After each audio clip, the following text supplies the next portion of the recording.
Voilà. Bonjour à tous. Bonjour chers Guinéens, chers compatriotes, chers abonnés, les gens qui nous regardent, voilà, partout là où vous êtes. Voilà, bon début de semaine. Et voilà, vidéo de lundi, mais c'est un rappel que je vous envoie. Un alerte actuellement à côté de Conakry. Chers Guinéens, chers compatriotes qui nous appellent, qui nous envoient des messages, soi-disant que est-ce que vous avez vu, voilà, les circonstances qui viennent en Guinée.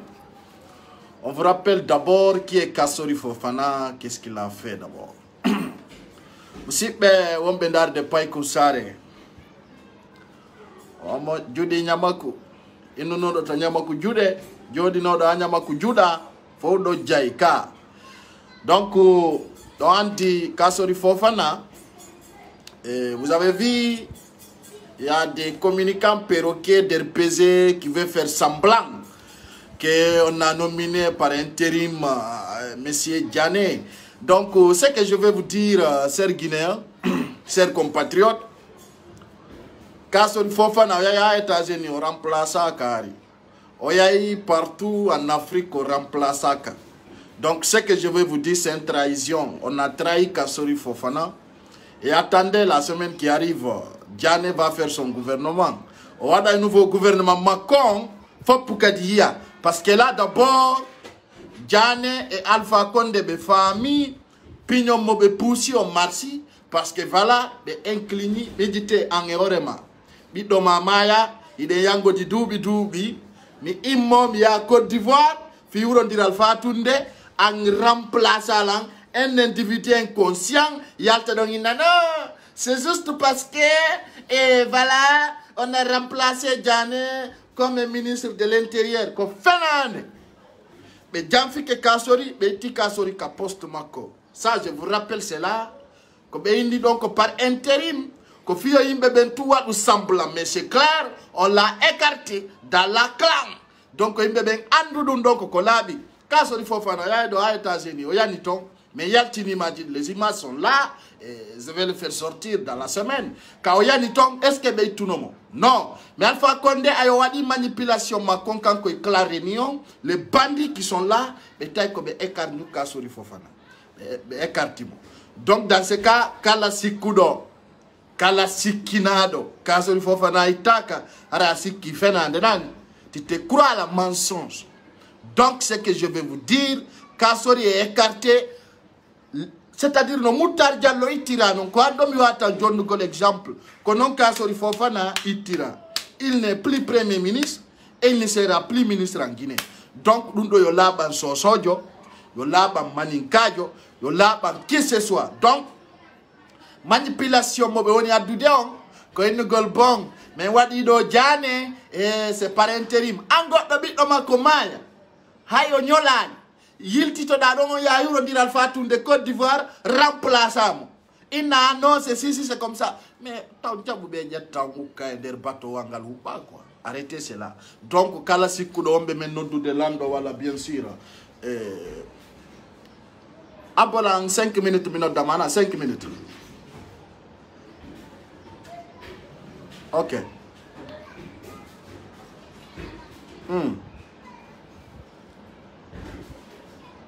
Même si je n'ai pas Orange Money. Django. Ah, c'est là. John Nimo.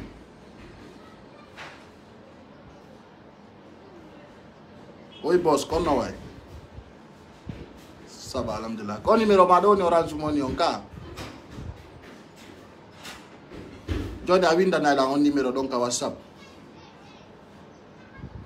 Ah, what on donne photo de Adanami de WhatsApp pour le début de commencement. Ah, what on a mon photo de Adanami. Ok, grand Johnny, John Abib. Oh, yeah, non, grand John. Johnny Django, on va donner photo de après Adanami comme ça, Django Minka de Minaba.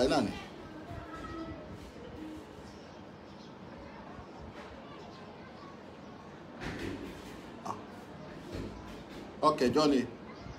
Ok, John a la problème. John sont nés en avant.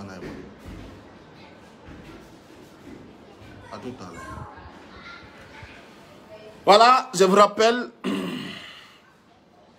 rappelle, chers Guinéens, et Jamfike Kasori Fofana. Au Jamfino Guinéen Bébé, Kanko Kasori, maintenant, au Jamfike, et Jamfike mo.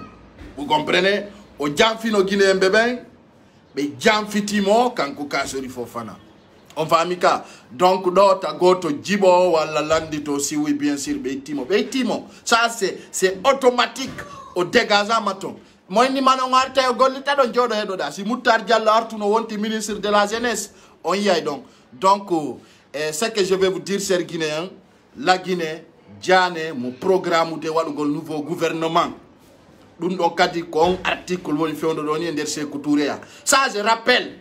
Je dis, je vous rappelle, Diane est en train de programmer son nouveau gouvernement.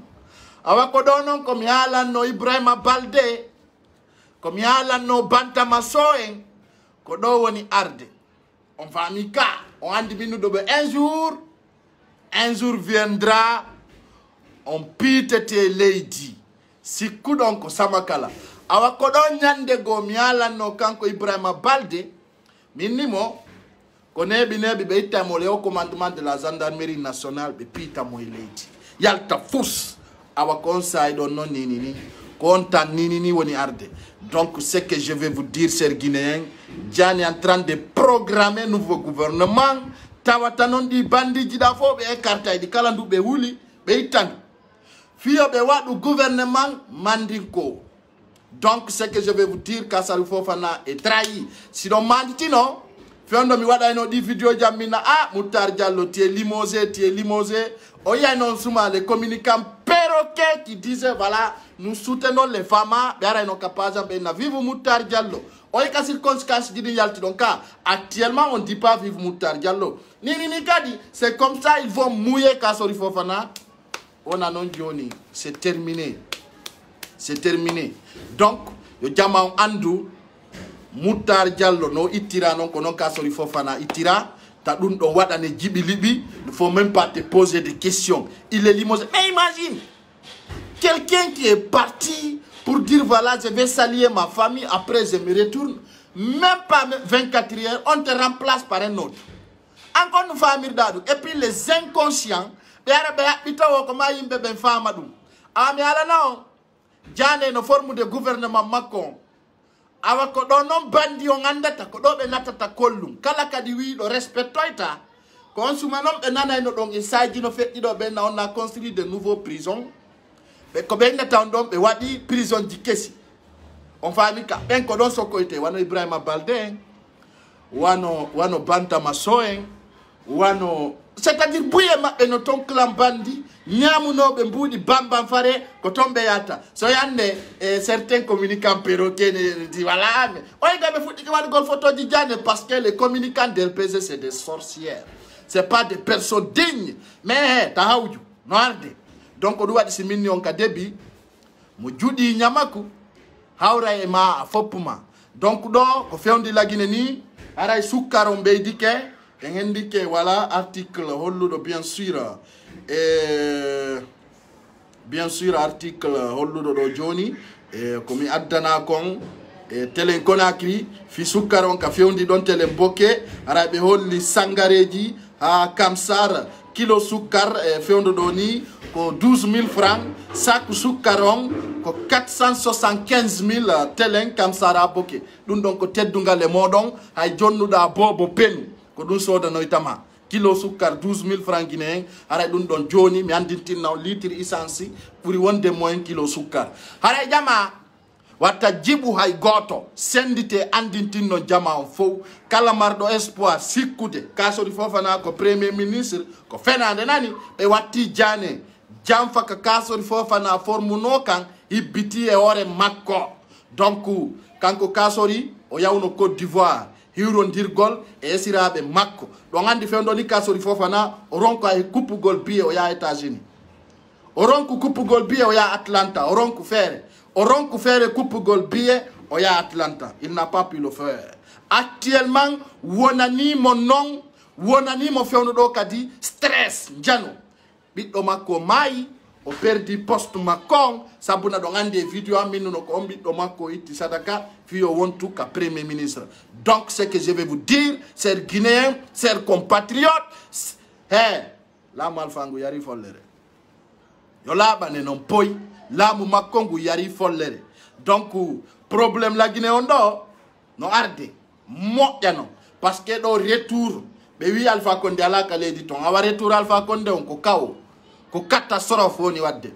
Donc jane ko neddo taw mandanda horema hay hala wawata yi dun no jodi to ay bobo yi junu wi on fami ka. Donc Guinée beben doit ma femme go lancer un message à l'armée guinéenne ko trop tard non parce que ko yimbe be l'armée guinéenne ko alla hudi on wanami alla iton ko dowdi nabi darni on kanange sa ya ukaka tawa be dari sa ya ikindi tawa be dari sa ya imamu tawa be dari sa ya do ha nato ender la Guinée fo so Guinée on ko alla darni be konange wanami ko yimbe be alanya kala windi do karme to ngasi barki kinno du dara hino fandi. Donc c'est la voix de Païko Saré. Je rappelle à l'armée guinéenne, ne tirez pas sur l'ambulance, mais cherchez à se défendre dès maintenant.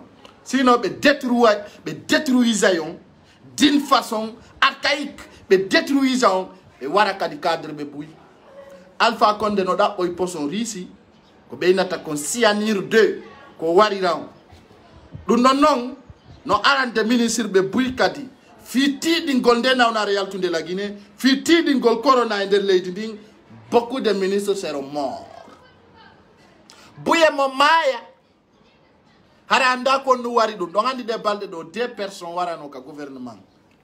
Goddo on ko ko makka RPG, goddo on ko vice-président wondo on on wiyete adjoint Fabou Camara foppuno andi on nawna be ko cardiaque warimo, il était empoisonné et tout le monde connaît, c'est de la réalité. Awa warde no Alpha Condé toro rambudi fi joddingol gouvernement jane on be wara buy consumanal ton OIN pays tel pays ok Alpha Condé 100 000 euros 500 000 euros conseil parce que wara be ka sori fofana il risque de mourir. Il risque de mourir s'il ne sort pas. Quand il sort, il a gagné Allah. Billahi wallahi tallahi. Ça, je vous dis, au nom de tout ce que je fais. Sorti petit la Guinée, que Djane et que la Macon waratam. Hakunde Allah.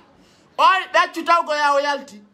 Ben tu t'as oyalti si be remplacer. Sorti petit la Guinée, que fourre kaso il faut faire nan totongindem. Ben ko crise cardiaque, voilà ben nama voilà il est empoisonné. Donc ça c'est que je vais vous dire, c'est quelque chose qui est clair. Ah, nous yo la bango fomo. Ah, wosi kiri ko 500 000. Menen doko mengandi ko wola ni on kondo fo, monofala wondira monofala rondoto. Nabora, si pay ko sare wi mangiru ko tifiding. Ah, ko bido andi do fiondo doni no labi pos. Haray non kadi on ne disconvient pas des attaques militaires actuellement en Guinée. Si tu as eu des soucis, si tu as eu des soucis, affronte Gol. Les militaires, le haut commandement de la gendarmerie, on doit il est mouillé. Parce que, à la nyandego, wata jodo, hamushito matilfe, ware, assassiné, dampé, nyoke, yaone ore pikopuje. Général Brahma Baldé, je te dis en haute voix. Tu seras comme Mamadou Alpha qui était là. Ce colonel Alpha Bari, tu vois aujourd'hui, il se trouve en prison et qui m'appelle en direct là. Allô? Oui, qui est-ce? Quoi? Mais dans le direct, tu as combo. Donc, ce que je vais vous dire, quand la poule on carme, je prépare. Ça, je vous dis, hein. Ça, c'est le moment de se affronter. Nous avons un moment de CNDD. Vous savez, le temps que CNDD est venu, il y avait des commandants, il y avait des généraux, il y avait des colonels, il y avait des lieutenants. C'est un petit capitaine qui est venu prendre le pouvoir devant vous. Parce que je vais vous dire, les hauts cadres de l'armée guinéenne, c'est des naïfs. Pas y combien nous m'arrivent donc, qu'on disait 8 mois, 1 an, 8 mois. Dadis Camara, tout le monde connaît ce que je vous dis là. Awa moment ngongari goy. Mais le mayin nata yo sori Guinée ya wataka wala be achudo.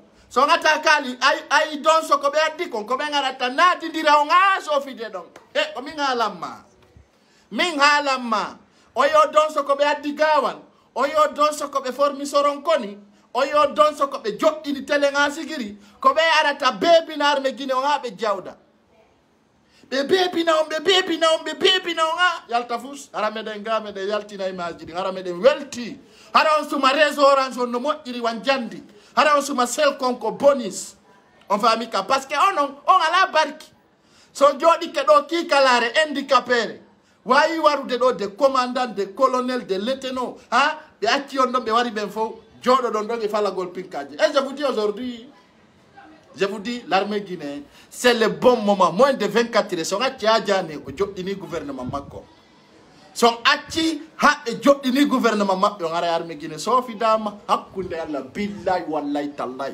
wondirangi kamilu mi wondiri ko fempi don ko ngender se couture ya don garde ngil kuruwi son jodi ke do moins de 24 heures jane wadi do une semaine sans so même minaki ngiru nganyaki ko min halama ara armée guinéenne on gaynali don so wadi rayon goto be muntirtan on sikuno ko population be woni wadde be ne wa watto teni jogoda armu fi defendu gol population no on defendu do Alpha Condé kala makko ndare hande do be yowtiri kasori fofana kere kasori fofana Ibrahima Balde ko mo buri barki imbe ben ko ani kon kasori fofana woni nugol ni.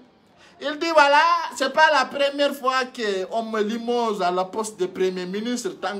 Tant là, ça raconté, on m'a limosé. Et si Alpha Condé aussi m'a limosé, ça ne me dérange pas. Parce qu'un qui me dit on alerte mignon, bandit qui dit faux, et yaltini mbouti, de wudji, parce que ande, mon enfant là, de situation là, c'est au niveau international que tu vas consulter. Ande bandit qui dit, de wudji mbouti dit faux. Les ministres, les délinquants ministres là, be wujimbu info.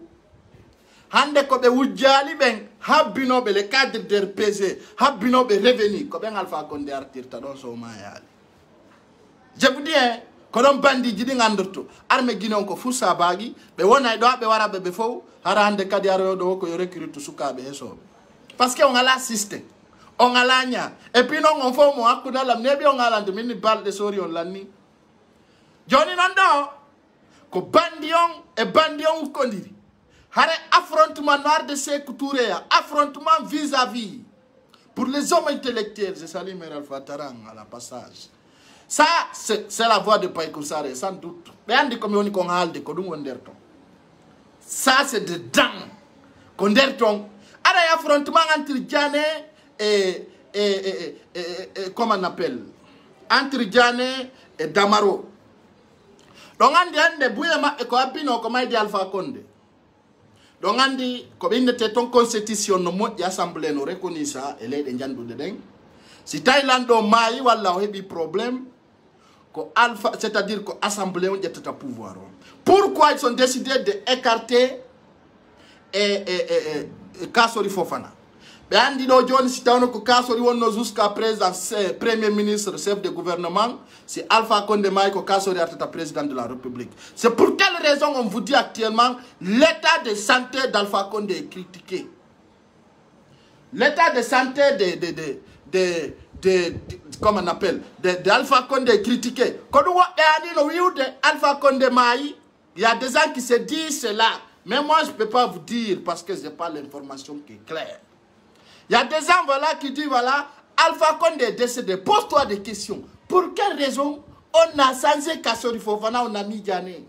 Djane qui était ministre de la Défense d'Alpha Condé. Il est devenu premier ministre, chef de gouvernement par l'intérim.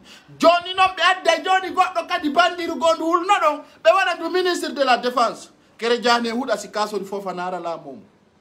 Hein? Haridole dongandi mengala nino eko fe i. Kasori Fofana et Djane Bewelda parce que Kasori Fofana et Hadjakani et Benabida Jonon ko kalambandi wonido. Ya Djane, ya Hadjakani, c'est-à-dire les familles Kaba qui est là comme Senkun Kaba, qui est là aujourd'hui, qui fait incliner Kasori Fofana. Et Kasori était mis alerte avant aujourd'hui. On l'a mis alerte. Mais il n'y a pas de jodo. Kasori Fofana trahit Zimbe Mumben. Mais il y a des gaz, les contigui de Bascotte. faut pour nous andi kasori était responsable il a humilié un parent sous et bien ya kama e be wadi be gaz nyama ko adna fo no suti asiko de kasori dum marsante asiko no dum butay kasori Fofana Alpha Condé neli mo ender Fouta. Je voulais pas le dire mais il faut que je le dise ce soir.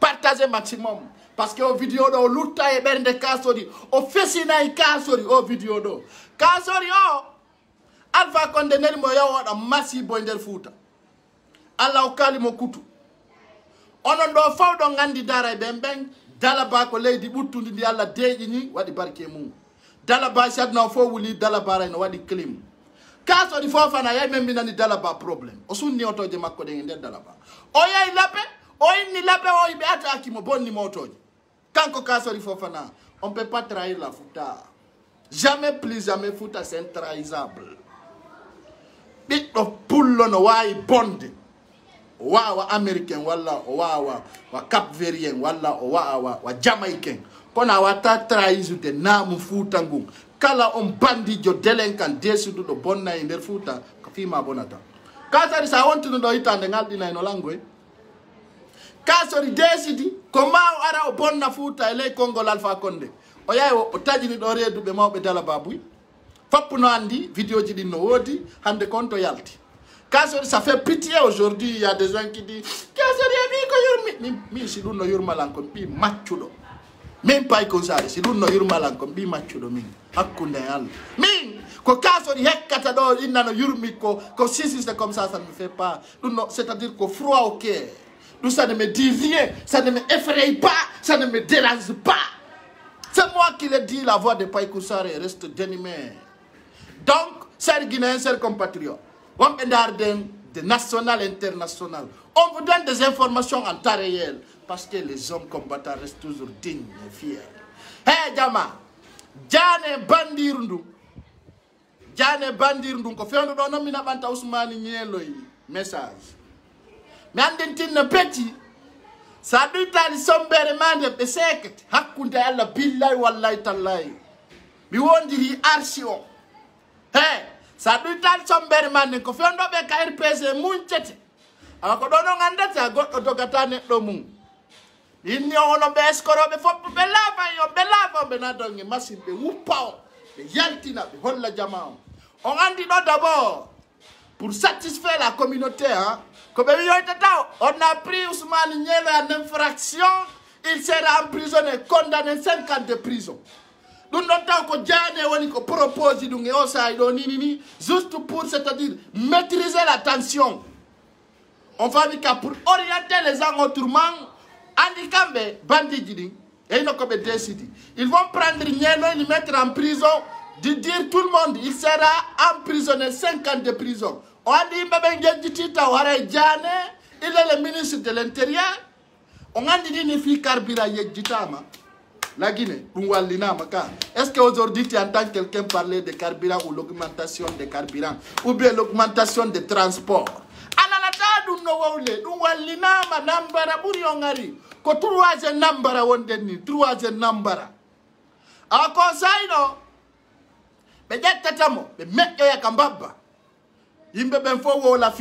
Gauche à droite, nano et nyamo. Nielo est enfermé en prison, il est condamné. Andi bebe yejiti fi kasori Fofana onka. Ça c'est leur plan. Kono ay mi wawli no gasa be acha be ronka wadde mais ko proposition mabbe ça je vous parle parce que mi ko source wondo c'est ko touri amonyo ngalande. Là je vous parle à la connaissance des sources. Ni ko proposition mabbe. Comment prendre ce petit lui foutre en prison, voilà dire que voilà et ceci c'est comme ça il est malhonnête, il ne respecte pas les droits de la constitution. Oika undo ko proposition mabbe pour donner des informations, oriente Golimbe d'autres informations. Donc, plan. Si nous avons marché, il a une seule solution de libérer tous les prisonniers politiques. On a dit que Guinée est le premier ministre. Et nos bandits, les bandits qui n'ont pas de Allah. On a dit que bandits, c'est-à-dire que bandits ont un peu de compte. Guinée est un peu de Sakou Dimaro.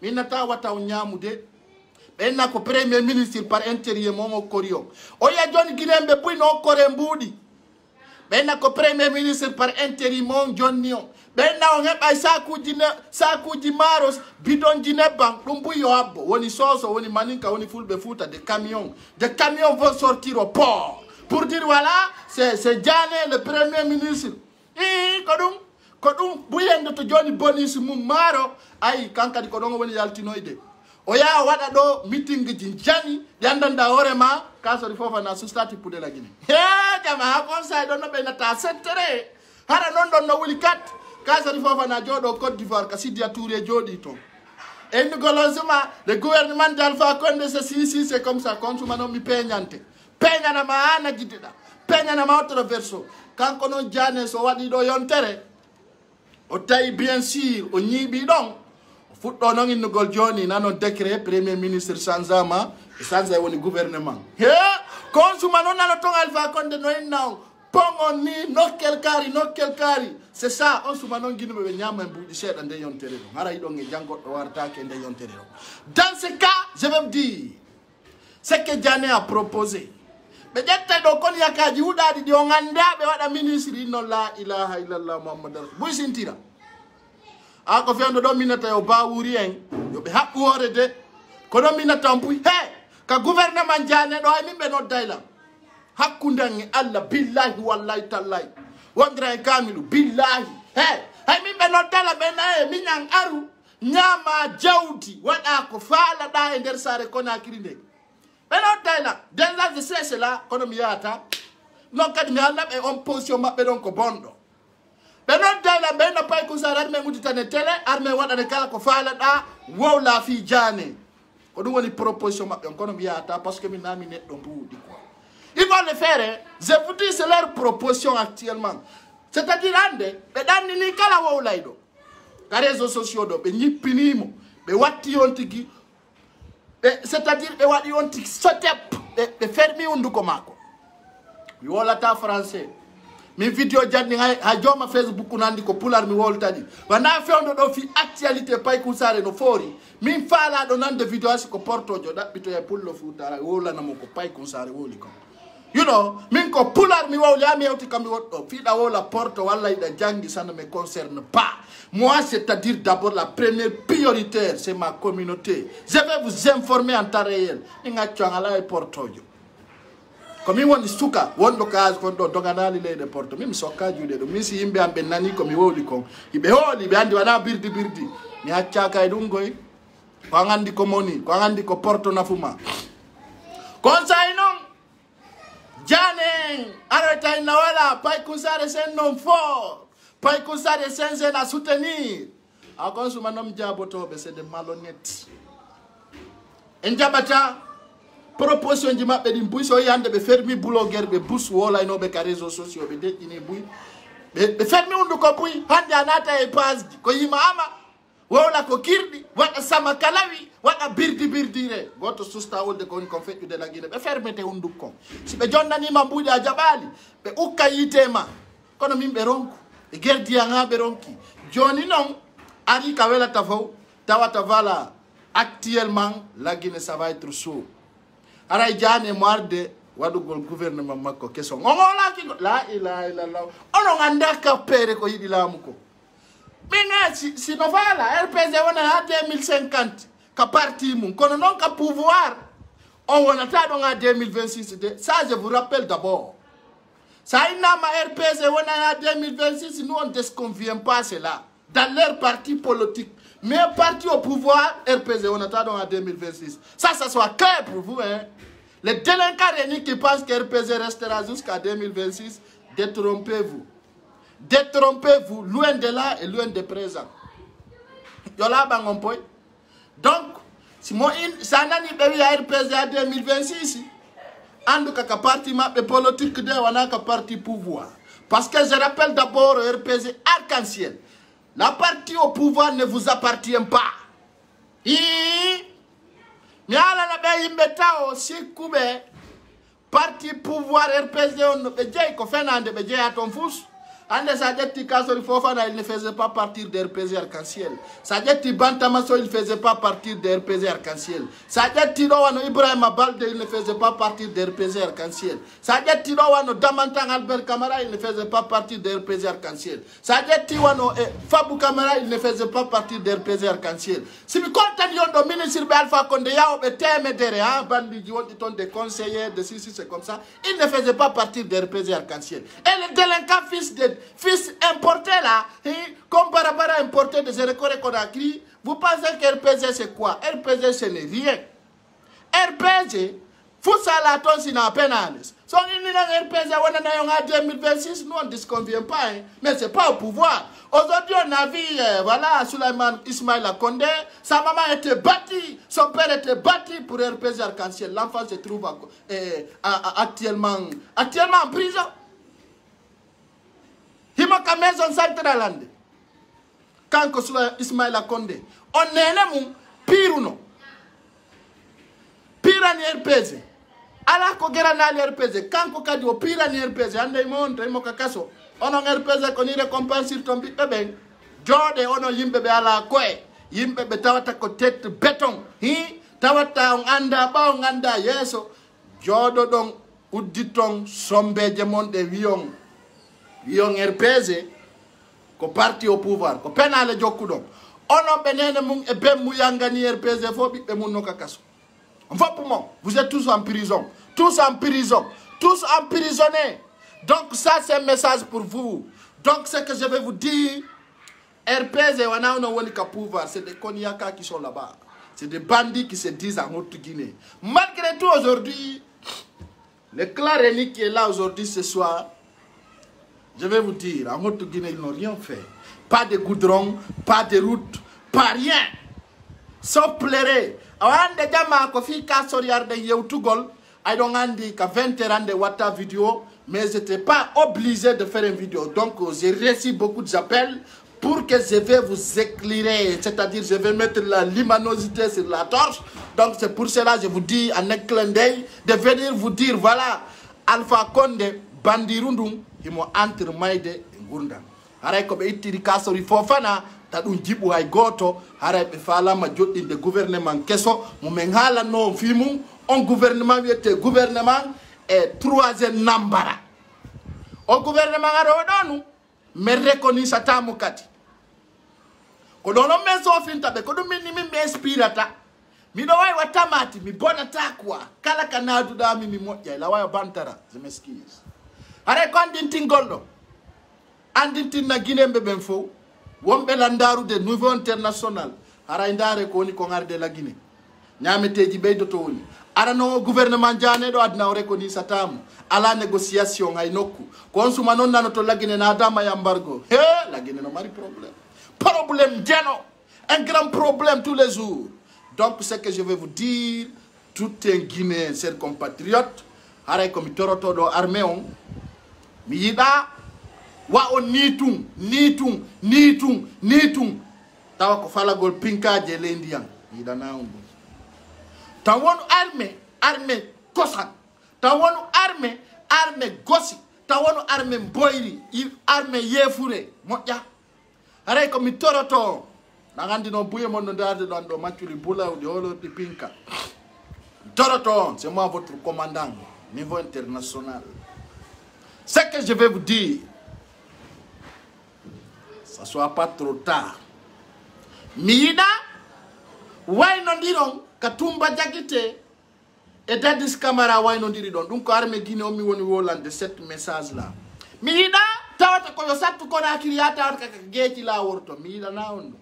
Miida tawdande di ganti ji hudadi darinodi ha ka palais du peuple hara ka kander mayo don natirto miida na on do ngay do ngandi kabelata don kam makamboy buy no andi sori buy mayo no kandiyan fo no andi donc andi formation mongon ko ay finkari ka donc ande comme torton jogite aéroport on jogito don RTZ on hakkude Allah ron endi kalamu lando alani mi da non tawata don so ara rado on kamo on sikki ko pullo futa rada wana pullo futa de ande ko kasori fofo na woni ciawirde Côte d'Ivoire mo ciawaton mi da non mi dar me gine on be ciawi na hakkunde alla don so be wara yo be ala be tufa on labe gite mon pettan gite pettan harle woni trota mi dana on haray ko mi toroto mi jeja on imme motivono mayo be maya dare wano dadis ko dans 24 heures o indi lamugo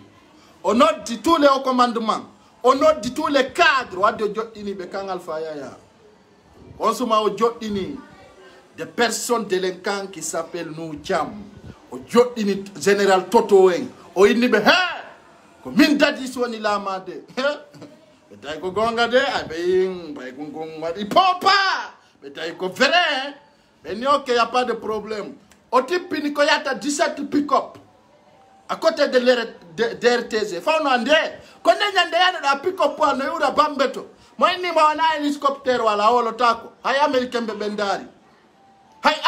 bendari minnu ma be natita ko RTZ minnu ma sikata ko ambassade américain wondo pinka minnu ma ndiwda wono armi ayay wotul no jogiti pinka je didi e pistole minnu ma be natani RTZ be wadi décret goddo yore goddo dati siwri don o inange aéroport pas de voie aérienne dum ferena be frontière didi fo yo ferena minnu ma o jokkingal Sékou Touré yangal ya ona toy aray do ande on de colonel on de lieutenant ay goy colonel Dumbuya de ino jane warino mo mi ala no Dumbuya la ko mi ala li maccudo mi halni mo mi haati minni ko nde wotere ajara wo patama ajara si wo pima nde wotere faut pas détester o yay Burkina Alpha Fala mo warde kilanjane o marsali o arti lagine e noddugol jiwbe wada mon amour ma vie ma chérie benni ok angon fi ma satta oni ok konta be nangi mo anda nanata fi commandant Dumbuya no wole haddino mo be watti judde mbaw goddo anda sino maaye sino wuri ayi armée on no doit immagol wona soudé wona déterminé wona yimbe be andanda hore ma andi ton do kala wonando Alpha Condé nyande go away wakasori Fofana e Moutar Diallo. Ça c'est un conseil. Je dis bien, toute une personne qui travaille pour Alpha Condé savent qu'un jour viendra, tu seras humilié comme Kassori Fofana, tu seras humilié comme Moutar Diallo, tu seras humilié comme Baousmane. Ça, c'est pour tout un Guinéen. Rewa Soso, Rewa Maninka, Rewa Forestier. Haray undo yo labangon, yo wonan on clair, yo wonan on si. Ko neddo mo ala gikke, ko neddo mo yida leydi ndin, ko neddo mo yida neddo yanganido dum no yurmi ha. Ko dum ni bantama so wa gaynali. Bantama. Si tawi dendi liwrita ka yore am maru o video am mandito da be huwete ko Afrique fillo. Be huwete ko international fillo. Be huwete ko adna fo wala tafima. Bantama si Alpha Maya le huwete ko kani. Anda Alpha Condé ko bande Guinéere hulande. Mo jogiti lanceti, mo jogiti pistole, mo jogiti labi o sekete ko yoni hakunda yalla billahi wallahi mi yennamate ko Alpha Condé watta mi won ma wolande ay no yi ko tête béton et arrière pentante devant pentante do yurmi ande Kassori Fofana no wudi mo tami hunduko ko Alpha Condé est-ce que o wawla e soso o wawla e maninka o wawla e français o wawla e anglais o ina ndare no de balde do Kassori Fofana fala kay de premier ministre.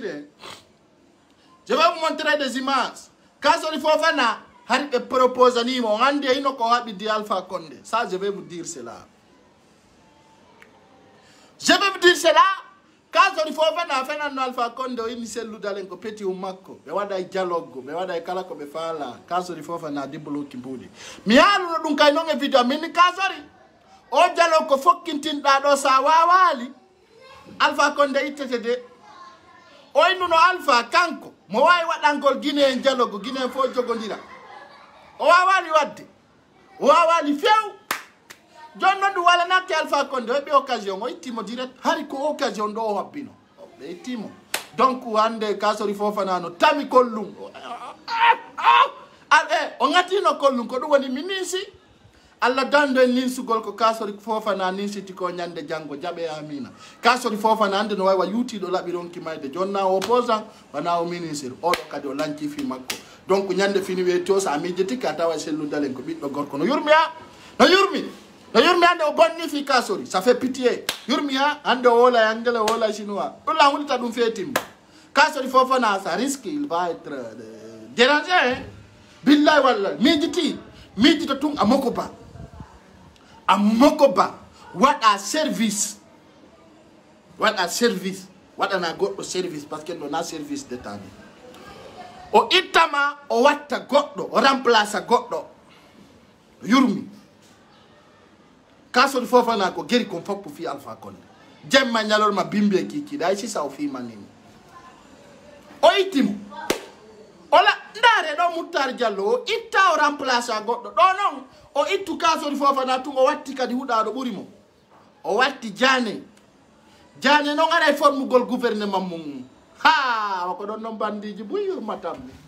Ko don non be nata na ko mai kontu yurmi. Ko don be nata on sai. Ah, ko don dum mo wola na ma jabali, mo waja ma jabali yai ko wela ta dum. Mo hala nama, huama, ha chama, be wi ko stratégie jode. Donc, don no yurmi ha. No yurmi.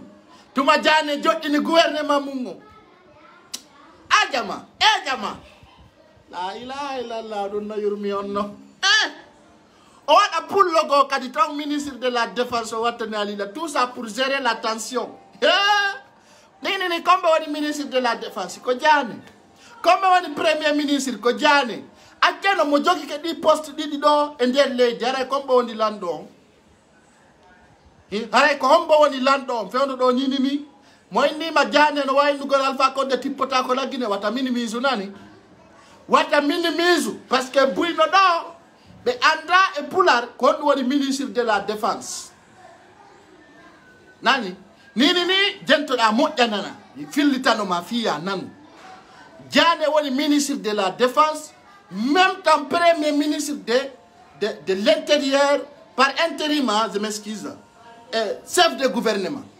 Ni comme on lando leydi ndi ay on nanta on ko wowla yo c'est-à-dire wowla haronka fewndo do ni minnion ko kanko woni premier ministre chef de gouvernement woni même temps ministre de la défense on ko do woni be ti Alpha Condé ka parce que ministre de goto poste ji didi tawoji ko dimburi marde dole nder leydi ndi fewndo do ni on fami ni ko katap ko moddani armée Guinée on ni wo ko nangugol mo wada katap jogito sare si on opini dum ara woni arkise donso donc c'est ça que je vais vous dire ara restez demi-heure et meilleure les informations arrivent beaucoup de choses sera là c'est temps qui viendra Kasori Fofana no haylo Côte d'Ivoire haylo ton haylo Côte d'Ivoire ni wala ton français bonde beytila beytete ko du fodduda ka neddo mala banki a wujji jawle la Guinée aron ki harali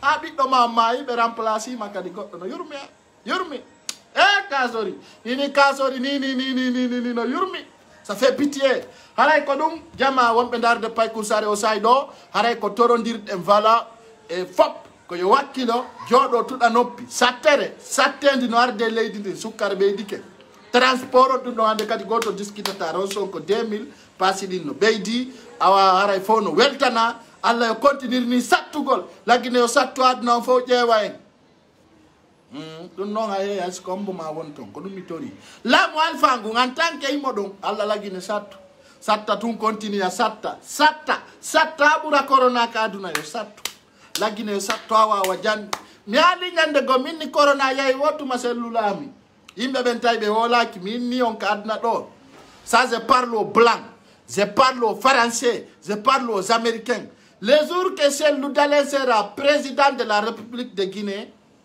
Ebola corona va disparaître dans ce monde entier. C'est le président Cellou Dalein, le président des médicaments de corona et Ebola. Mais oui, Anna l'enfant Belangenta de football France 24. C'est le savant de Facebook qui vous dit les jours que corona va disparaître dans les 4 coins du monde. Hein? C'est Cellou Dalein qui sera le président de la République de Guinée. On va avoir le vaccin de corona. Donc, toute une personne qui croit verra. Donc, vive Kasori. Il est citoyen comme toi. Mindo Berndan Walori, wa Bubiri wa Sili Putotiru. Vive Kasori, donc, Hajuma.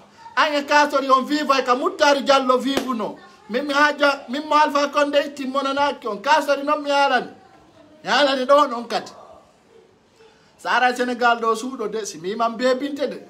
Ɗum non na fiiɗa e timmi e angon si mendike ma mi wawete kasori kala kame yima me weccinte parce que a wujji jawle amen ɗen a tawama e malfatere ɓe lagine donc ɗum ɗon kadi e non ko tolérance 01 a sikkiɗo a yalta ɗo wolaɗo Alpha Condé alaji bonɗi mais ronkama sorkude ñamakko a sikki fenade de kasori kala kame yiwma mbuɗi ko marɗa ko daɓɓir gardi si min hendikema min pacinte adnon kadi fillo fi ɗum mi halanima de naafi ɓiɗɗo ma mayi ɗo Alpha Condé yewtirima towa neɗɗo mo ala gikke sikka haylota Afrique ɗo fotten ka fottide o min weccinte ɗum ɗon ala on sadaka e mi halannoma sadaka ma ko watta ko fiya wonto premier ministre a fuɗɗike a gaynitaki donc komi andintintama sa tindike haylagol Afrique ɗo telen Côte d'Ivoire to min weccinte ɗum ko ɗum ayayi yimɓe ma ɓen ayana nga inna fulbe ben determinaki awa soso be kadi determinaki nani be ittani be kasori hande be fo be yalaji la Guinea konon woni fi Guinea on haray ko dum donc ser Guinea hande soso be no kurasi baray be wudi mi ala ni non kasori fofana wana sosojo hala ni on dum amironki kasori fofana c'est métis de Burkina il n'est pas guinéen hande soso fo no de yaji soso ko kasori itta donc c'est ça donc ce que je vais vous dire restez mobilisés et déterminés andi ton kasori kan sekinama ni ko woni o ka woni imo wuda hare ko dum yarno ngandintingol et partageons vidéo massivement welto donc kadi andi ton ko woni ko ngarde laamu ngun no arde présidentiel ludalen holli laamu ngun no arde o inite le pouvoir n'est pas de loin. Le pouvoir n'est pas loin de lui. Quand le président se dit que nous avons les jamaons, haraye, ko hawjudo hawjibo, ko andudo feddata. Haraye président se dit ngandintini jamaon, ka bimbido, haraye ko kanko lami leydi ndi. O andintini kadi jamaon, ko non hawji kanko hawja parce que ko gagni kon, ko hettay.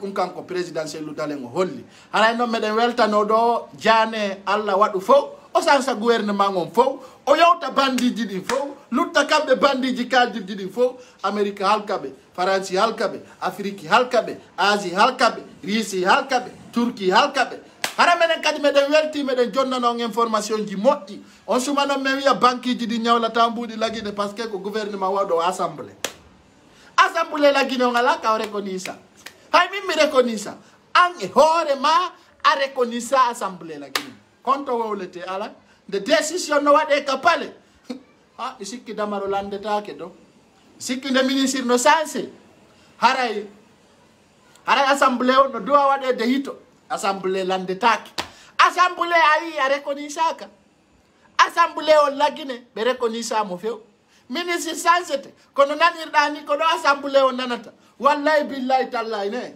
bus ministre ɓe buy information ji ɗin kaka pasan ɗo ɓe nanata hanki ko ɗon ministre ɓe buy andi e jane itta waɗama premier ministre kasori fofana wattama ɓe itti ka oɗo innete ɓe itti kasori fofana ɓe watti jane ko ɗo ministre ɓe buy andi ɗum ɗo bus andi ɗum ka pasan ɗo hay wonɓe guine ko ɗo ɓe noddila ɓeni pay ko sare ɓe itti kasori fofana ɓini ɗeni menen min ganda ay télé on wata yaltinde ɗum meɗen source on ko e nder Sékou Touré amin endoto min adda min jonna jama on min andina ɓe wala bien sûr ko ɗum ɗo woni ko feƴƴi ko ɗum woni ko fewndi donc hande fewndo ɗo ni soso fo no maapi soso fo no maapi hande ɓe wotan kasori fofana mbarasiga net goroma net ɓe tippinimo ka golle kasori fofana mbarasiga o yahi few ko ɗum won ton aray si soso no welti yo min andu si ɗo moni yo min andu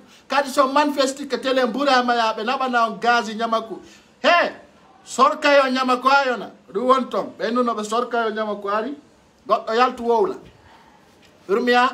yurmi vrai kasori fofana yimɓeɓe wokko ye yurmi awa en yurminay eyyi ko kasori heeɓi kasori ɓiɗɗo makko maya ɓe ittamo ɓaɓe ga ɓiɗɗo makko maya ayo surraka ɓe ittam si ɓe ittimo kadi mi andintinna ɗo kadi noon Alpha Condé kay no formi topo jano ko article ɗo mi sakkitoto wowlal ngol simi feƴƴa ɓe windanila woyneteɓe ADN on fuɗɗi taw komi wowli kon ko min wowli mi tewi awa ƴama Alpha Condé no décidi si ɓiɗɗo Kassory Fofana on artirama lagine fatunde nden le corps ko ɓeynata kon le corps mayɗo on ɓe wi ɓe faala wadde pagay e nder lagine o si ɓe artiri fure ɓiɗɗo Kassory Fofana on e nder leydi ndi haray gasi ñamako ko watta ɗon kon ko Allah tun andi o sabuna Kassory Fofana tippitata lagine en tant que janeno ɗon ɓe holli noon kon proposition déjà ɓe wadde ni plan innugol mayɗo iwɗo Amérique artata e nder leydi ndi o sabu corona o ɗum woni ko ɓe décidi donc aray si ɓe artira e fure on ko telen Côte d'Ivoire par ce que hande ɓe décidi si Kassory Fofana artiri on ɓiɗɗo mum ɗon lagine ɓe waɗay pagay e leydi ɓe waɗay birdire e nder saare nden ɗum ɗon kadi koko ɓe propose ɗum ko kara gaccirta Kassory han billahi ɗum ɗo ɗum ko kara gaccirta Kassory Fofana ha miya ɓe décidi ɗo si Kassory Fofana ƴetti fure on Atlanta o inno tippinaymo lagine ko ɗon nano ton avion o rapatrama sabuna ɓe ukkay condide Jane no décidi haysi o mayay o yiwata ka o waɗa ɗo haray ɗum ko teddungal mum fof ɗum ɗo noon ɗon andi no maninkajo e no koniyakajo yiɗiɗi laamu ɗum ko teddungal e moɗon mo andano e hollando soro mum soro ma wowlanti donc mi haalanma kon ɗo si Kassory Fofana falaka hersa ɓuuri ka ɗo omin no wowlanma est ce que je va pas parler en français si Kassory Fofana falaka humiliation wata o ƴetto ɓiɗɗo makko ina wartira e lagine ɓe hersinami ɓuri ni ɓe miijito a yahi Côte d'Ivoire ɓe ittima premier ministre ɓe remplaci goɗɗo sa ƴetti on ɓiɗɗo ma inni artira e lagine wattina e huwete ko kaani ça c'est la voix de Paykou Sarr noté écrire on yoyay ɓe habbotoma tawa way no habbi net haray ɗum ko teddungal jama on fof ko décision Alpha Condé bandiji makko ɗi ninna Alpha Condé goye laami mais neeɓi on haalande Alpha Condé ko drogaɗo ko kikalajo mo anda ko fewndi hande laaɓani on ko hombo laamino ko Jane wonno président depuis Alpha au 3e mandat ɗo fof ko Jane dirige hande ko kanko woni premier ministre de la défense ara joni nano Jane président de la république par intérim nene piɗo garayno yurmi jama nano no ɓenna Jane min to jibinalangoy hakkunde Allah billahi wallahi tallahi jooɗe habboɗo on nanay ɓe wiya ɗo joni Jane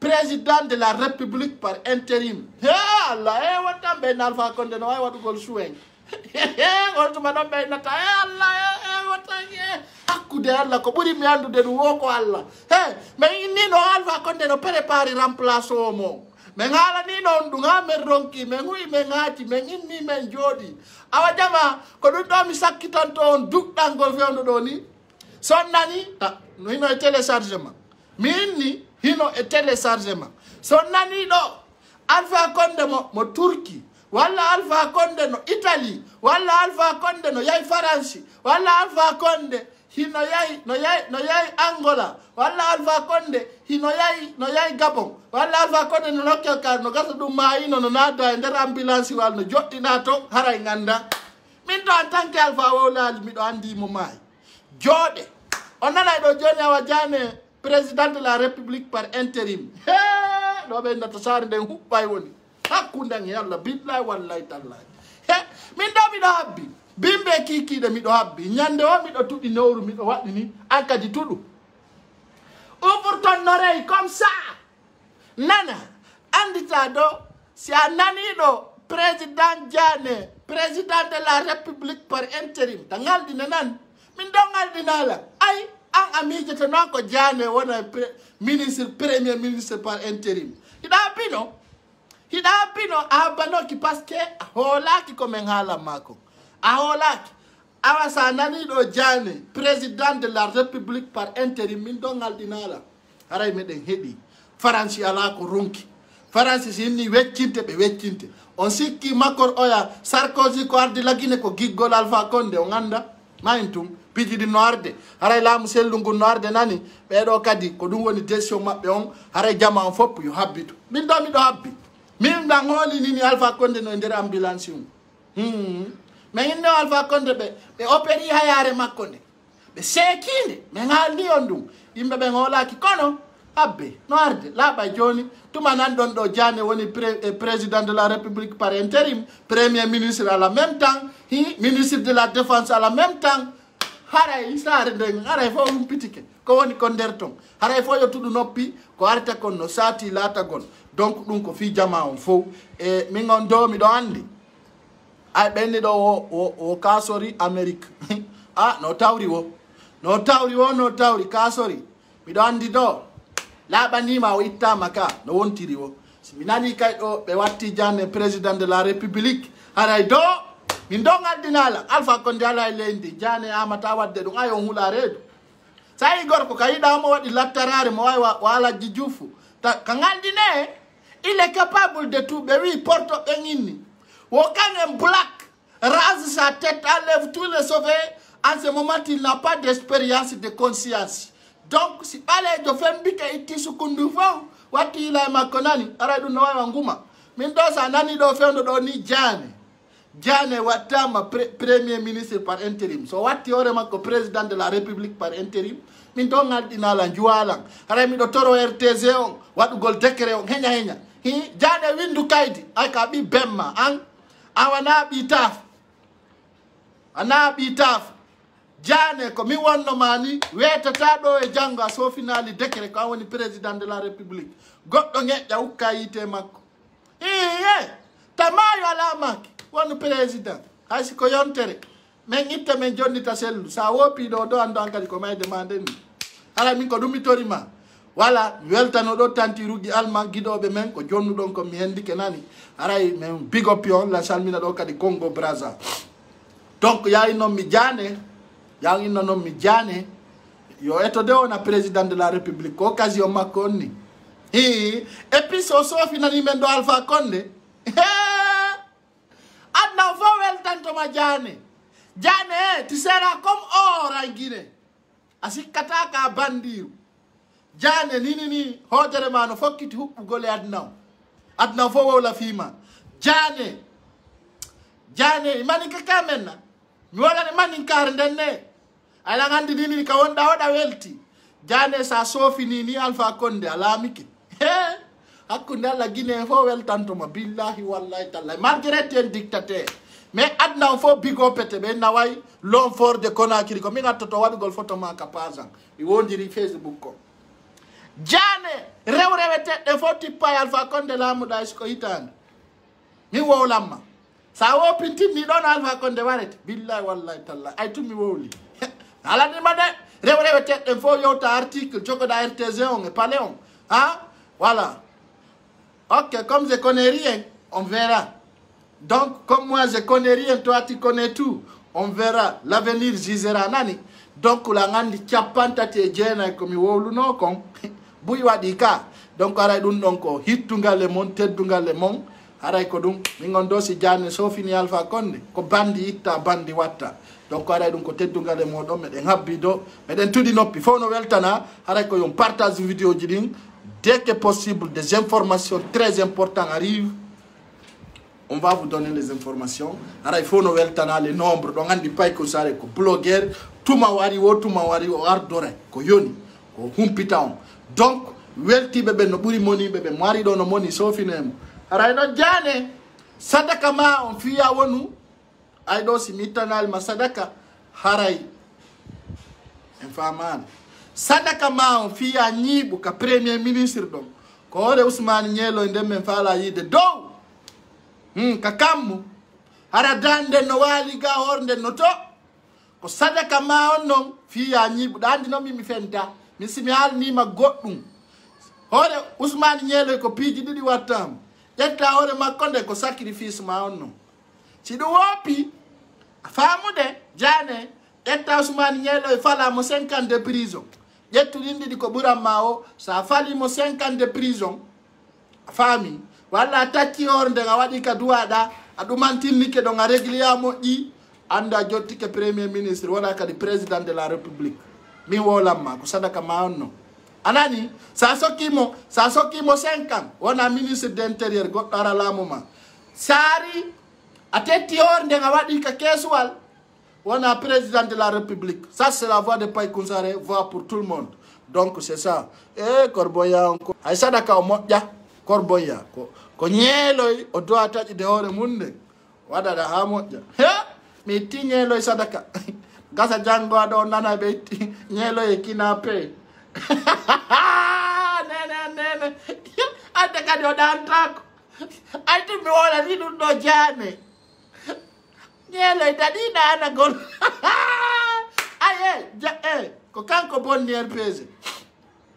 Il fait partie des personnes qui ont écarté RPG dans la méchanceté. Donc, partagez vidéo. On se retrouve demain soir à partir de 20h s'il n'y a pas une urgence. Donc, je vous embarrasse, les soldats du peuple.